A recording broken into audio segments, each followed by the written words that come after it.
चलिए देखिए, हम लोग जो देख रहे हैं मानव में लैंगिक जनन। सबसे पहले जनन दो प्रकार के होते हैं, एक लैंगिक जनन और एक अलैंगिक जनन। लैंगिक जनन ऐसा जनन होता है जिसमें नर और मादा दो अलग अलग होता है, वो परस्पर जो है सहयोग करता है, जनन प्रक्रिया में दोनों का भाग लेता है। तो क्या करता है, अलग अलग जो अगला जो होता है उसमें जनन प्रक्रिया के बाद अलग नया शिशु होता है, तो अलग रहता है लैंगिक। लेकिन उसमें जो होता है अलैंगिक में जो होता है, चाहे तो नर भाग रहता है या मादा भाग, तो दोनों एक ही में रहता है। जिस प्रकार हम लोग देखें, उसके बाद देखिए, उसके बाद हम लोग देखें कि जब किशोरावस्था होता है, यह अवस्था 12 से 18 वर्ष का होना प्रारंभ हो जाता है। किशोरावस्था जब आता है तो जो होता है व्यक्ति, लड़का हो या लड़की, उसमें बहुत सारा चेंज देखने को मिलता है। ऐसा चेंज जो लड़का और लड़की दोनों में हो, उसको देखिएगा। ऐसा चेंज जो लड़का और लड़की दोनों में हो, फिर देखिएगा ऐसा चेंज जो केवल लड़की में हो, फिर ऐसा चेंज जो केवल लड़का में हो। ठीक है, किशोरावस्था में कांख में जो होता है बाल आना, ये लड़का लड़की दोनों में अगर कांख में बाल आना। ठीक, उसके बाद जननांगों का भी बाल आना, ये भी लड़का लड़की दोनों में किशोरावस्था में। पैर, हाथ, चेहरे तीनों पर बाल आना, ये हो गया कॉमन चीज है, ये दोनों में, लड़का लड़की दोनों में।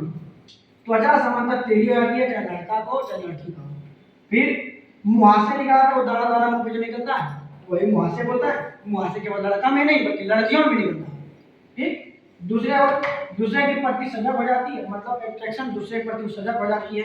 जैसे कि एक दूसरे पर लड़का लड़की को देख कर अट्रैक्शन होता है, अट्रैक्ट करता है, आकर्षण करता है, और लड़की लड़का को देख कर आकर्षण करता है। ठीक, ये सब जो होता है अवस्था किशोरावस्था में होना शुरू हो जाता है। ठीक, उसके बाद होता है कुछ परिवर्तन जो है जो केवल लड़कियों में होता है, उसके बाद होता है। ठीक है, लड़कियों में जो परिवर्तन होता है, स्तन की आकार में वृद्धि होती है। स्तन जिससे कि महिलाओं लोग जो होता है बच्चों को दूध पिलाती है, स्तन ग्रंथि से दूध का स्राव, उसका आकार बढ़ने लगता है, अर्थात स्तन का आकार क्या होता है, बढ़ने लगता है। ठीक है, उसके बाद होता है ये सब। और उसके बाद लड़की का बता, लड़की में रजोधर्म होता है। रजोधर्म का मतलब मासिक चक्र। मासिक चक्र जो होता है 28 दिन होता है, एनसीईआरटी क्वेश्चन 28 से 30 दिन में होता है, रजोधर्म होता है। उसके बाद होता है एक ई केवल जो हम पढ़ रहे हैं, ई केवल लड़का में होता है, लड़की वाला पहले पढ़ लिए, कॉमन चीज भी देख लिए। और लड़की भी, लड़का में जो होता है दाढ़ी मूंछ आता है, लड़की में नहीं आता है। कब बच्चे थोड़ा सा दाढ़ी मूंछ, जब किशोरावस्था युवावस्था होना शुरू हो जाता है।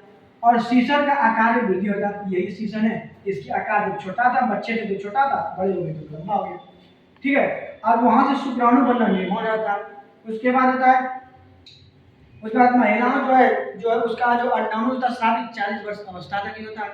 इसमें कह सकते हैं 40 वर्ष की अवस्था तक, 40 से 45 वर्ष की अवस्था तक में जो होता है महिला जो है वो बच्चा होती है। युवा आरंभ जब होता है, कहने मतलब याद रखिएगा, ये हो गया शुक्राणु, ये शुक्राणु हो गया। और शुक्राणु पाया जाएगा आपका किसमें, नर में, और अंडाणु पाया जाएगा मादा में।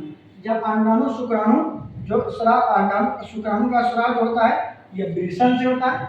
ठीक, उसी प्रकार मादा में होता है अंडाणु का स्राव। ठीक है, उसके बाद शुक्राणु अंडाणु जन्म मिलता है, उस प्रक्रिया को निषेचन कहते हैं। और निषेचन की प्रक्रिया फ्लोपियन ट्यूब होता है, यह अंडवाहिनी या फ्लोपियन ट्यूब में होता है, अंडवाहिनी होता है। ठीक है, उसके बाद यहाँ देखिए नर भाग है, भाग में देखिए इसको कहते हैं वृषण। और वृषण की संख्या दो होता है, एक यहाँ हो गया, एक यहाँ हो गया। वृषण के ऊपर एक ग्रंथि पाई जाती है, और यहाँ से ग्रंथि को शुक्रवाहिनी, यहाँ से शुक्राशय स्पर्म बनता है, इस शुक्रवाहिनी के द्वारा आता है मूत्राशय मुख्य मार्ग होते हुए बाहर निकल जाता है। ये हो गया आपका लंबा भाग किशन, ये वाला भाग गया मूत्राशय, जब मूत्र स्टोर होता है जमा होता है मूत्राशय बोलते हैं, यह मूत्र मार्ग हो गया। ठीक, और यहाँ पे प्रोस्टेट ग्रंथि पाई जाती है। शुक्राणु का जो निर्माण होता है यह वृषण में होता है।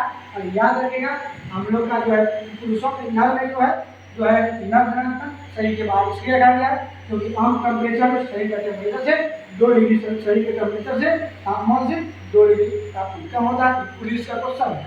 उसका टेस्टोस्टेरोन हार्मोन जो है इसका स्राव होता है, नर में होता है। उसको एस्ट्रोजन वगैरह होता है, तो मादा में होता है। फ्लोपियन ट्यूब में जो निषेचन होता है, निषेचन में होता है उसकी प्रक्रिया के बाद क्या बनता है, जाइगोट बनता है। ठीक है, नर तरह यहीं तक हम लोग देखेंगे मादा।